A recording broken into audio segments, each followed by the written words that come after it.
Right breaking చూస్తున్నాం. విశాఖ సముద్రంలో గల్లంతైన 7 మత్స్యకారుల్లో 5 ఆచూకీ లభ్యమైంది. మొదట కారె చిన్నయ్యను కాపాడగా మిగతా వారిని కూడా గుర్తించినట్టుగా మత్స్యకార సంఘం నాయకులు సమాచారం అందింది. మరో 2 మత్స్యకారుల ఆచూకీ కోసం కూడా గాలిస్తా ఉన్నారు. అయితే బోటు ప్రమాదానికి గురైన వెంటనే మత్స్యకారులు తీరానికి ఈదుకుంటూ వచ్చే ప్రయత్నంలో దిశను గుర్తించలేక సముద్రంలోకి వెళ్లి ఉండొచ్చుంటూ కూడా స్థానికులు అనుమానం వ్యక్తం చేస్తున్నారు. ఇక ఈ నెల 1న విశాఖ రేవు నుండి చేపల వేటకు వెళ్లిన జాలర్లు 4వ తేదీనే రావాల్సి ఉంది. ఇక సముద్రంలో అల్పపీడనం కారణంగా బోటు ప్రమాదానికి గురైంది. దీనికి సంబంధించి కూడా మనం విజువల్స్ లో చూస్తున్నాం.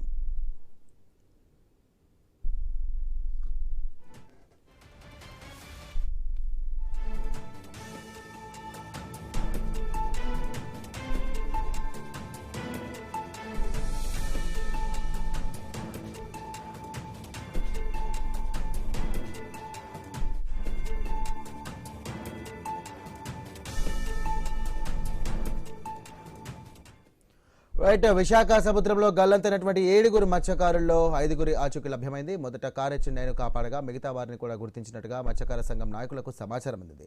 మరో 2 మత్స్యకారులు ఆచూకీ కోసం గాలిస్తా ఉన్నారు. అయితే బోటు ప్రమాదానికి గురైన వెంటనే మత్స్యకారులు తీరానికి ఈదుకుంటూ వచ్చే ప్రయత్నంలో భాగంగా దిశను గుర్తించలేక సముద్రంలోకి వెళ్లి ఉండొచ్చంటూ కూడా స్థానికులు భావిస్తా ఉన్నారు. ఈ సందర్భంగా ఈ నెల 1న విశాఖ రేవు నుండి చేపల వేటకు వెళ్లినటువంటి జాలర్లు 4వ తేదీన రావాల్సి ఉంది. సముద్రంలో అల్పపీడనం కారణంగా బోటు ప్రమాదానికి గురైంది.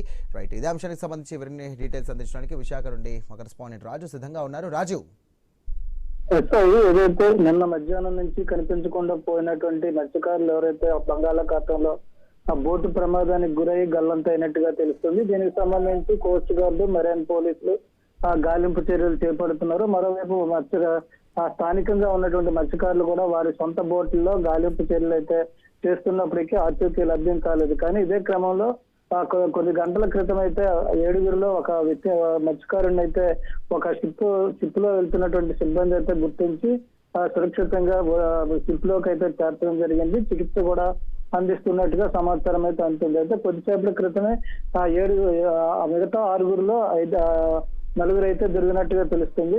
నలుగురిని కూడా రక్షించే ప్రయత్నం చేస్తున్నామని చెప్పి ఆ షిప్ లో నుంచి అయితే ఆ మత్స్యకార సంఘాల నాయకులకైతే సమాచారం అందుతుంది. ఇంకా 2 కోసం ఆ గాలింపు చర్యలు అయితే జరుగుతున్నాయి. అయితే మరోవైపు చూసుకుంటే కోస్ట్ గార్డు అధికారులకు కానీ, మెరైన్ పోలీసులకు కానీ, నేవీలకు కానీ ఈ మత్స్యకారులు ఎక్కడున్నారో అన్నిటి లొకేషన్ అయితే ట్రేస్ అవ్వలేదని చెప్పి అధికారులు చెప్తున్న నేపథ్యంలో ఒక వాణిజ్య నౌకకైతే వీళ్ళు తారసపడినట్టుగా తెలుస్తుంది. సముద్రంలో ఈదుకుంటూ ఇబ్బంది పడుతున్నటువంటి మత్స్యకారులు అయితే ఆ నౌకకు సంబంధించినటువంటి సిబ్బంది గుర్తించి వాళ్ళని అయితే షిప్ లోకి ఎక్కించే ప్రయత్నం చేస్తున్నట్టుగా అయితే ఇప్పటివరకు ఉన్నటువంటి సమాచారాన్ని బట్టి తెలుస్తుంది. 7లో 5 అయితే ఈ షిప్ లో ఉన్నటువంటి సిబ్బందికి ఈ ఘటన తర్వాత మత్స్యకారులకు అధికారులు ఏమైనా కీలక ఆదేశాలు జారీ చేశారా? సముద్రంలో వేటకు వెళ్ళొద్దంటూ కూడా ఏమైనా ఆదేశాలు జారీ చేశారా? ప్రస్తుతం అక్కడ పరిస్థితి ఎలా ఉంది?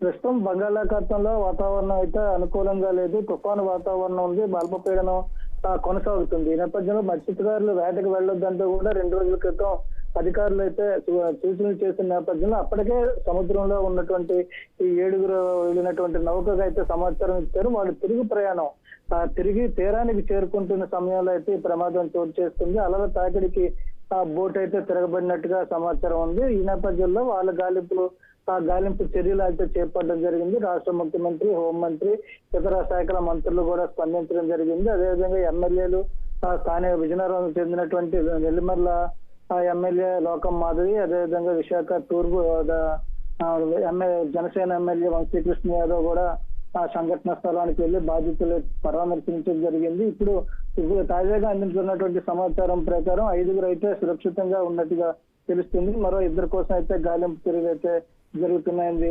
సమాచారం అయితే ఉంది. మరోవైపు కోస్ట్ గార్డ్ అధికారులు అయితే వాళ్ళకైతే ఆ వాతావరణం అనుకూలించలేదు కాబట్టి వాళ్ళు లొకేషన్ ట్రేస్ చేయలేకపోయారని చెప్పి అధికారులు చెప్తున్నప్పటికీ ఇప్పటికి 5 సురక్షితంగా ఉన్నట్టుగా తెలుస్తున్న నేపథ్యంలో కుటుంబాలు కూడా ఊపిరి పీల్చుకుంటున్న పరిస్థితి కనిపిస్తుంది.